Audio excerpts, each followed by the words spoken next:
This is the second review. This is Kung Fu review number 2 on intermolecular forces. Intermolecular forces are a big part of the AP exam. So when we talk about it, we're going to go through and highlight a few things. First is the idea of an intermolecular force. What does an intermolecular force means? It means between two distinct molecules. In fact, they're going to include a lot of diagrams on the exam this year, so you need to be able to identify intermolecular forces in a picture, as well as understanding what they are. The key thing is temperature, because as you increase temperature, you increase kinetic energy, which can change them from one state of matter to another. We know gases have a lot of empty space, in between them a great amount of distance. We say liquids are closer proximity, and then finally solids are locked in fixed positions, so basically the particles are very close together. Ultimately, here we go. This is an intermolecular force. See the dashes here? Between two distinct molecules. That's intermolecular force. The bond holding the atoms together, that's a covalent bond. That is an intra. That's the idea between inter and intra. That is an intramolecular force. So when we talk about intermolecular forces, we're talking about forces between distinct molecules. You have to be able to recognize that on a diagram. So, for example, phase changes are always changes in intermolecular forces. Chemical reactions are when you break the bonds between the atoms. Really important to understand. The strongest bond, for IMF anyway, something that's made of only molecular compounds, basically all nonmetals, is hydrogen bonding.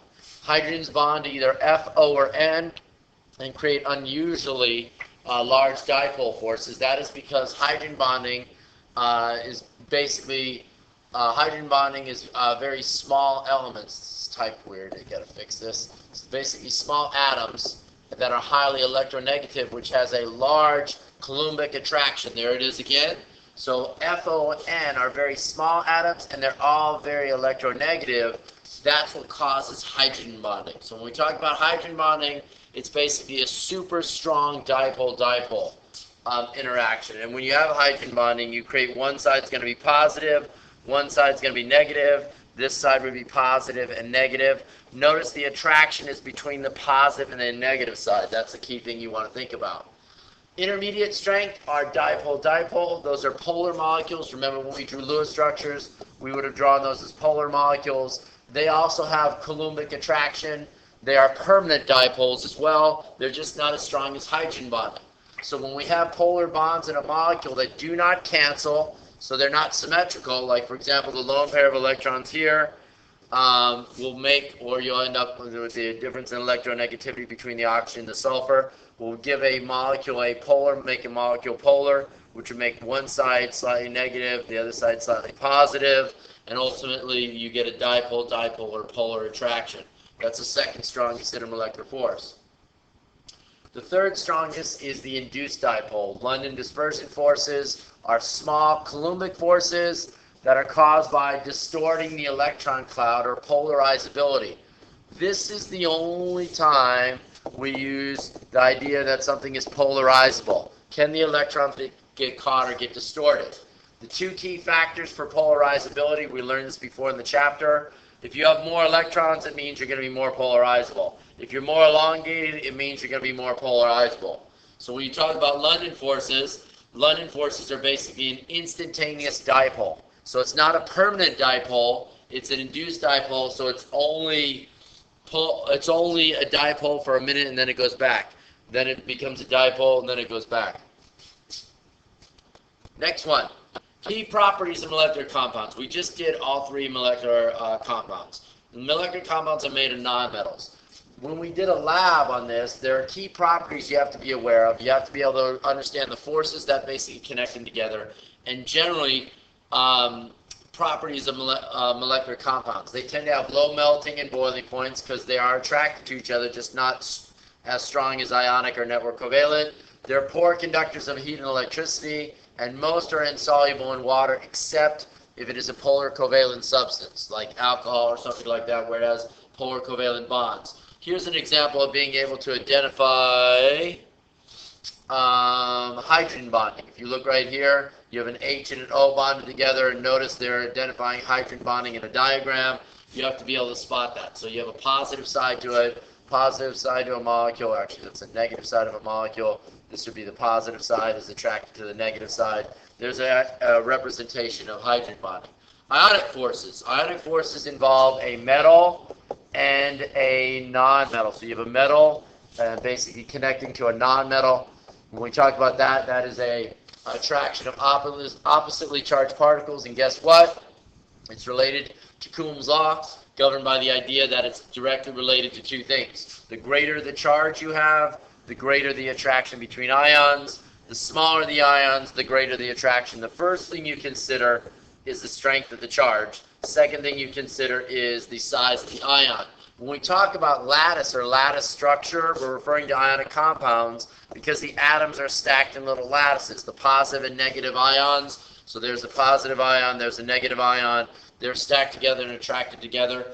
Ionic compounds have greater strength than molecular compounds, or IMF, intermolecular forces. So anything that's ionic will always have a higher melting or a higher boiling point.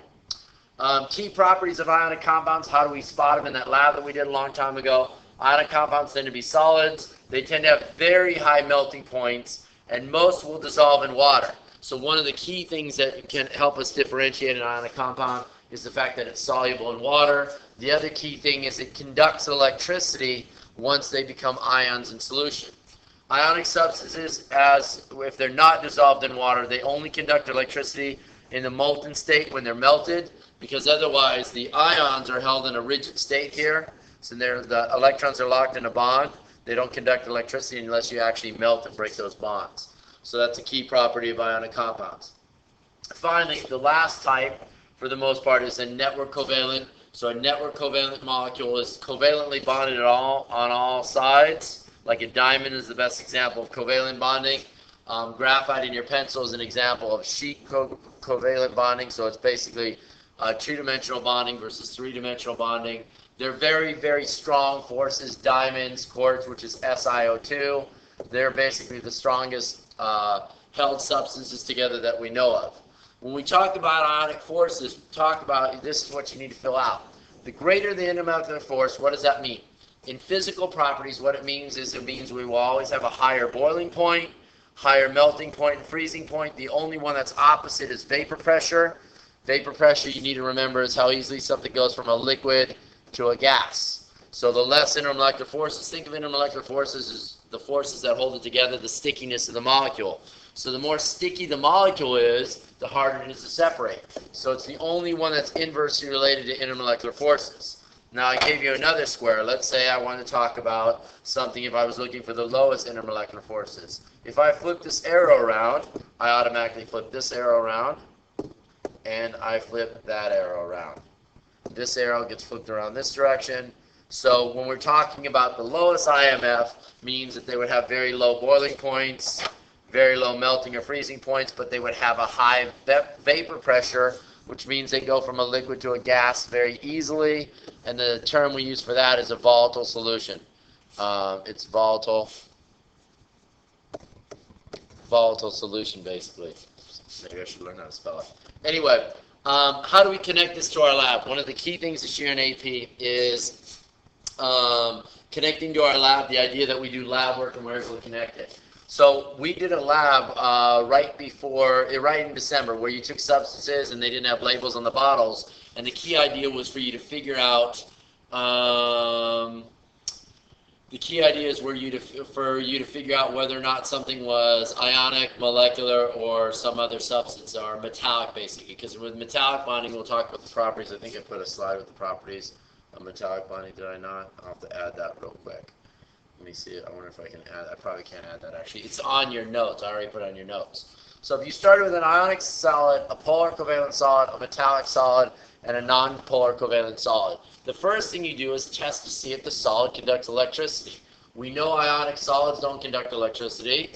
We know polar covalent substances don't, and non-polar covalent substances don't. So if it conducts electricity, it allows you to identify that substance as being a metal, based on the fact that it conducts electricity.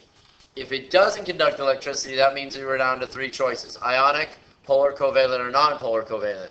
The next thing to do is test melting points. One of the things we learned from talking about substances that are molecular, molecular compounds, if we look right here, have low melting and boiling points. Most of them do. So what happens is we can go back over here, and if we look, if we notice that it melts at less than 100 degrees Celsius, it's considered to be a non-polar covalent molecule because it has a very low melting point.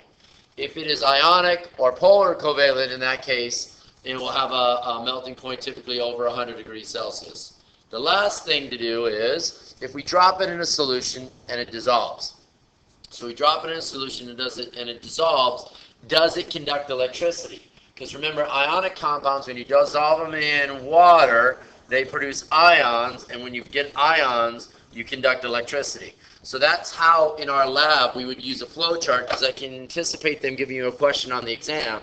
You have to basically relate the properties that you learn from each of the different things. So, for example, if you look, the properties of molecular compounds, the fact that they have low melting points, low boiling points, they don't conduct electricity, versus separating something from that's metallic. A metallic compound conducts electricity as a solid. That's an easy way to separate it. So when you talk about lab tests, the first thing is solid conductivity. Allows us to separate out a metal.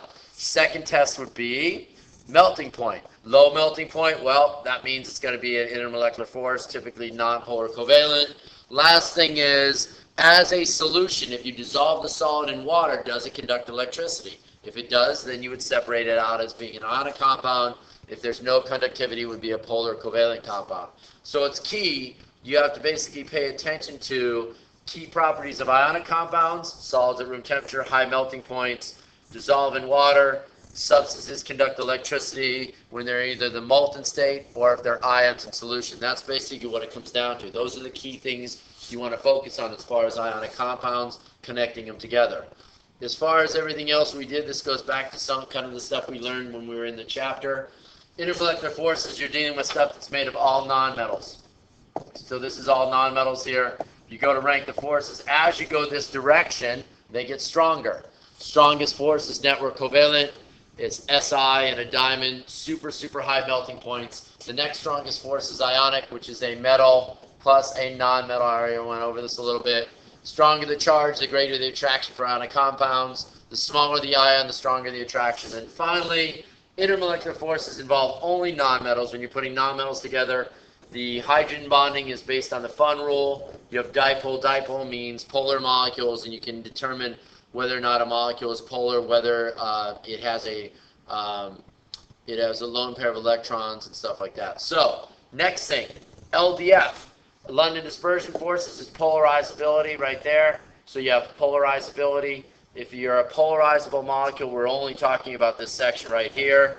Means basically it has a larger number of electrons, meaning the more electrons you have, the more polarizable it is. And elongation. So when you guys talk about polarizability, you can still discuss that on the exam. It only refers to London dispersion forces. Nothing else is polarizable. This has to do with Coulombic forces. So when we talk about ionic Coulombic forces, the Coulombic forces in hydrogen bonding or dipole-dipole is the attraction between positive and negative elements. So that's what's key. Keep that in mind when you talk about intermolecular forces, knowing the different categories and how they rank, and basically able to classify molecules as being more tightly held together, would have the more strongly connected something is. It has to do with flipping this. Higher intermolecular forces, higher boiling point, higher melting point and freezing point, lower vapor pressure. And it goes back to all the physical properties and things like that. So you want to look that over. That's how we connect to the lab work. Next thing you want to do is you want to make sure that you go and you take the Kung Fu quiz number 2 on intermolecular forces. There'll be some problems mixed in, some Lewis structure problems mixed in, but do the majority of them, turn them in onto Edmodo, and then I will see you tomorrow. All right? I would make sure you look over your notes because I will quiz you on some part of the intermolecular forces review.